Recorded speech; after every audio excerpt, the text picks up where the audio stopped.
TP-Link announced a Wi-Fi 8 router, even though the standard does not yet exist. A Google employee has been accused of making $1 million from insider trading on Polymarket.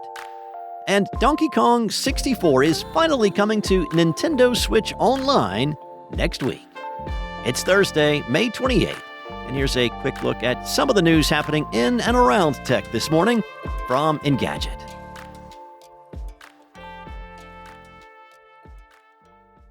TP-Link has unveiled Archer 8, its first Wi-Fi 8 router, way before the standard has been finalized. Now, the company explains that Wi-Fi 8 will be less laggy, it'll have a steadier connection and stronger coverage, even with more devices connected to it, and even while you're moving around your home. But the standard is not expected to be finalized until March 2028.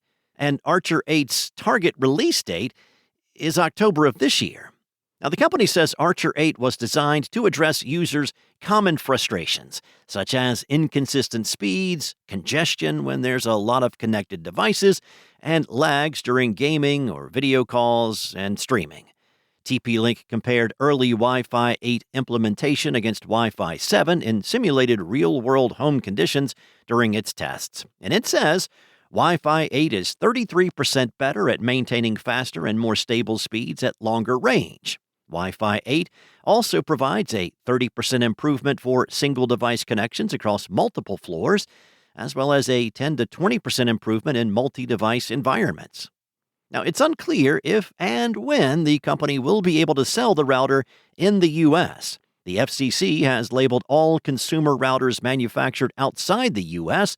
a security risk. While retailers can still sell previously approved foreign-made router models, new ones will now be listed under the agency's covered list, which is a set of communications equipment and services that are deemed to pose an unacceptable risk to the national security of the United States. TP-Link was established in Shenzhen, China, but the TP-Link company that serves the U.S. market is based in Irvine, California. While the American company has a different ownership, management, and operations than the Chinese company that serves mainland China, it still manufactures products for the U.S. market in Vietnam. Well, to the surprise of nobody, people are continuing to abuse prediction markets to make a quick buck. Or, according to accusations recently levied against a Google employee, 1 million quick bucks.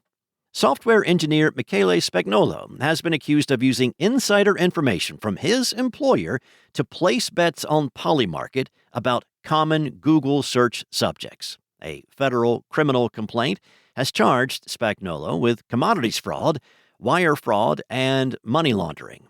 Now, he allegedly earned $1.2 million after betting that the top searched person on Google for 2025 would be singer David, and then tried to hide the source of his sudden windfall.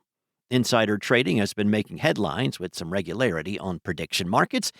Everyone from an employee of YouTuber Mr. Beast to political candidates to military personnel have tried to turn privileged information into money on these platforms. Some people have allegedly gotten up to even stranger hijinks to try and scam the bets. Polymarket adopted new rules in March specifically to cut down on insider trading, but only time will tell whether those policies will be effective. Nintendo has announced that cult favorite N64 platformer Donkey Kong 64 is finally joining its Nintendo Classics library on June 4th.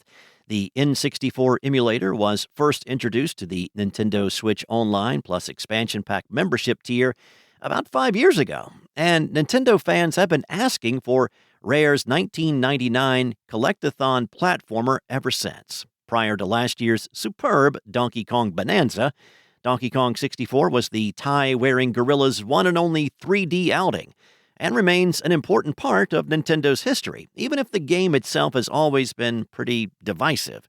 Unlike the British developer's far more universally beloved side-scrolling Donkey Kong Country games, Rare's Donkey Kong 64 sees DK exploring large 3D levels that are absolutely stuffed to the brim with collectible items. Donkey Kong 64 is the first N64 game to be added to Nintendo Switch Online this year, following Rayman 2, The Great Escape, and Tonic Trouble arriving in December. Now, its addition means that a lot of the N64's biggest games are now playable on NSO via the expansion pack add-on, which costs $50 per year for an individual membership. The likes of Diddy Kong Racing and Super Smash Bros. Are still absent from the library, though. Thanks for listening. There's more tech news at Engadget.com. This episode featured journalism from Mariella Moon, Anna Washenko, and Matt Tate. Enjoy your day, and I'll be back tomorrow with more tech news from Engadget.